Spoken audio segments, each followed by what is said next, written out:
you want to learn this insane AI match cut, don't worry, it's super clean and easy to do. Plus, if you don't have access to the AI that I'm going to be using, it's not a problem. Because later on in the video, I do show you where to get those images and the overlay for completely free, so make sure you watch to the end. But before we get into the video, I did want to mention my new After Effects editing pack, the ZoomWorks Masterclass bundle, is out now. It's most definitely the fastest and the easiest way to make zoom transitions inside of After Effects. I'll have a link down below. If you haven't already tried it, give it a go. Trust me, it's a game changer. But back to the AI match cut, let me show you how to do it now. First thing, go into a new composition. I'm going to be using 4K just for this video. I'm going to name it AI Match Cut Tutorial. Can't spell properly, but here we are. Yo, so the AI I'm using is Nano Banana Pro over on Higgsfield AI. However, I know Higgsfield AI and Nano Banana Pro could be quite expensive. If you don't want to spend any money, I've literally, out of all the 30 generations I've made of faces, I only picked 5. So I decided to make a free toolkit for this video for you to download. All you need to do is go down to the link in the description. You will get access to those 5 pictures and also a overlay that we're going to be covering later on. But I highly recommend you do watch the rest of the video because I'm actually going to show you all the tips and tricks to make a proper transition with those effects. Okay, so there's 6 assets we're going to be using. I've linked all of them down in the description if you want to follow along with me, but I highly recommend you watch throughout the whole thing because then you're going to know how to actually use it the best way possible. So step number 1 is highlight KMC 0 all the way to number 4 and then just drag and drop them in. Now, out of all of the images that we've got here, this one is by far the biggest, so we're going to be using this as our reference image. Let me show you what to do. First off, just resize this one with S and position it however you want to by dragging it along. I'm going to keep it to roughly about this big. Now, not many people do this when it comes to match cuts. They'll manually go through, and I used to do this as well, manually go through and just resize them all with like opacity, whatever it may be. But I've got a different method that I use now, which just allows everything to be so much quicker. So let me show you how to do it. Right, before we go on to that step, I just want to say, yo, that detail is absolutely insane for an AI. Like, I can't believe it, honestly. But anyways, let's move on to what the next step is, which is going to be selecting the pen tool. First thing you need to do is make sure no layers are selected so we can make a shape layer by pressing G or just selecting the pen tool up here. First thing you're going to do is press the fill and set it to none. Then press stroke and set it to the solid color.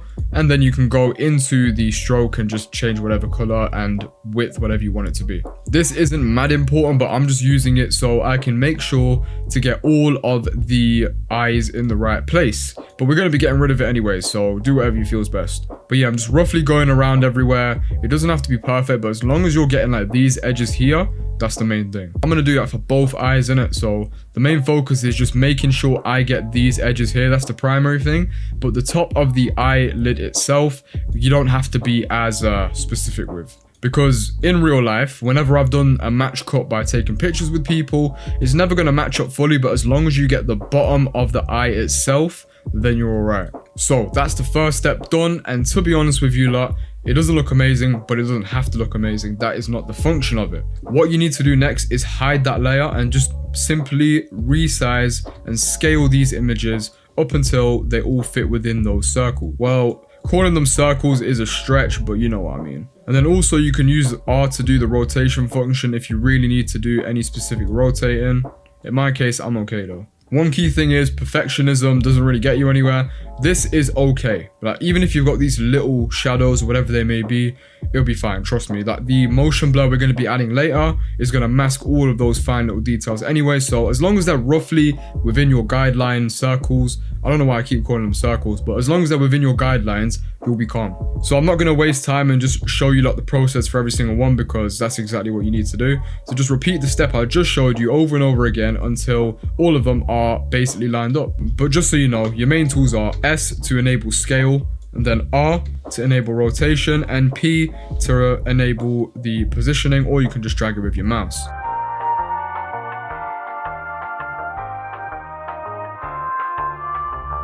Alright, so I've just done the final one. They're all roughly lined up to the same eye position as our guideline. And if you just quickly go through all of them, you can see you'll kind of have that effect already starting to go. So now just highlight all of them and re-enable the visibility, and you can see there's nothing going on right now. So let's get straight into it. Step number 1 is to hide that shape layer and drag it to the bottom. I wouldn't say delete it just yet in case you ever need it again. No point wasting time dragging and drawing over the eyes once again. There's no point. So what we're going to be doing next depends on the speed of the match cut you want. If you want a slower match cut, I'd recommend 3 to 4 frames per image, but I want mine to be a bit faster, so I'm going to stick it at 2 frames per image. First thing I'm going to do is highlight the top 4 and leave the bottom one the same. Go 2 forward and drag them in, and then just keep repeating that same process for 2 frames every single time. Yeah, just like that, until you have something looking like this. You can see it's already starting to form, but there's a lot we need to do still. I'm gonna go 2 frames forward and then cut all of these down. So now you can see we've got that match cut ready. Then I'm gonna highlight all these images, go into right click, pre-compose, and I'm just gonna type this in as match no FX is the name for it. Name whatever you want. Then just make sure these 2 are ticked right here and you're good to go. Next step is just pressing Ctrl D and copying them over, lining them up every single time as well, until I have a match cut which is looking like this. I'd only want mine to be about this long anyway, just for the sake of this tutorial, but obviously if you're using it as a transition, it'd probably only be about 2 of these bars, but I've used 5 just for the sake of this tutorial. Now it's getting along, but you could just leave it there, but if you don't already know, on this channel we like to go the extra mile.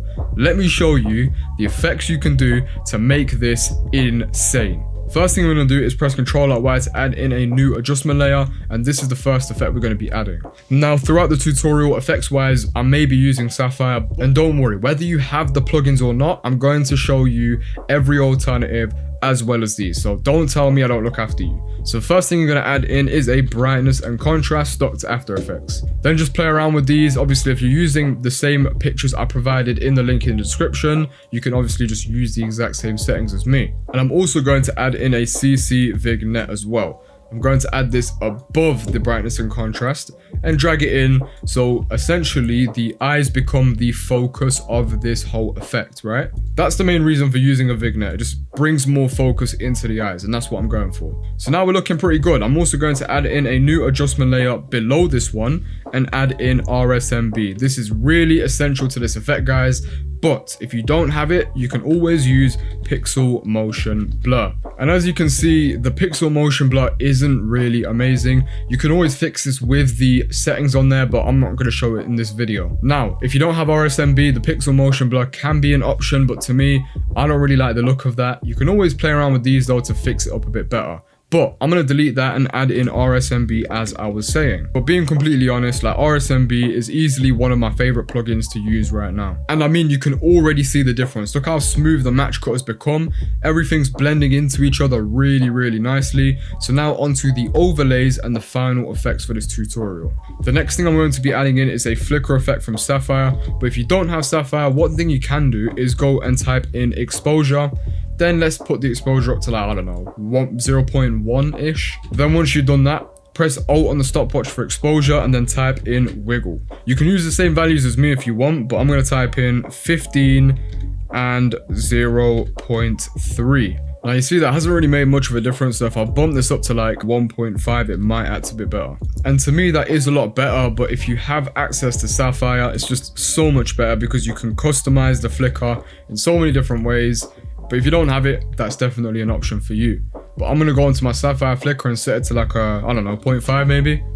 Keep all the other settings the same, and that should be it sorted, to be honest. To me, I'm loving the look of that. There's so much energy added to that. You could just leave it at this, yeah, but you know on this channel we like to go the extra mile. So let's get into texturing now. But before we do that, I have altered the brightness and contrast to 37 and 19, just so everything's a bit more visible, because I did feel it was a bit dark before. But now let's get onto the texturing like I promised. Inside the free pack you downloaded in the description, you'll see Cam's paper overlay. Simply drag this over the top and you can see nothing's there. There's a reason for that. Go into mode and then go onto screen, then press T, lower the opacity to something like, I don't know, 20, 30-ish, whatever floats your boat, to be honest with you. I'm gonna go with a solid 30 just because I want everything to be visible texture-wise, and I feel that gives it a really nice effect. Let's wait for my PC to render that.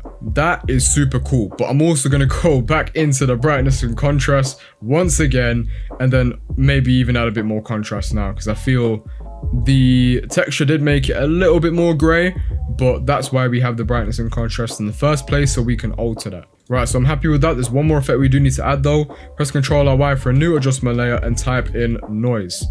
So you're probably wondering why I put all these effects on like 4 different adjustment layers. Doesn't that make it a bit complicated? Well, the answer is yes and no. The reason I put it all there is so I can layer the effects the way I want them to be perceived. In my case, yeah, I've got this RSMB at the bottom because I want that to only affect the clips. I don't want the RSMB to affect the flicker or the overlay we put on. Same with the brightness and contrast and the vignette. I don't want the vignette to be affecting this part of the overlay to the point where you won't be able to see it. For example, if I drag this underneath, you can see it starts kind of making it a bit darker on those edges, but I want the overlay to be fully visible, if that makes sense. But same with the flicker, I'm actually going to drag the flicker above all of our adjustment layers because I want that to affect the overlay as well. Same with the noise adjustment layer we've just added. I'm going to set it to 20% and make sure it's underneath the flicker and above the overlay because I want it to affect the overlay as well. And as you can see, that's already added in a nice amount of texture to our match cut. Now that's pretty cool, but there's one thing missing, and that is sound effects. So once we add in sound effects, we get something like this. That's pretty much everything for this tutorial. If you haven't already, be sure to like and subscribe to see more tutorials like this. At the moment, I'm uploading similar tutorials 2 times a week, so be sure to tap in. Have a good day, night, or whatever's going on your side, and I'll see you lot in the next video. Love.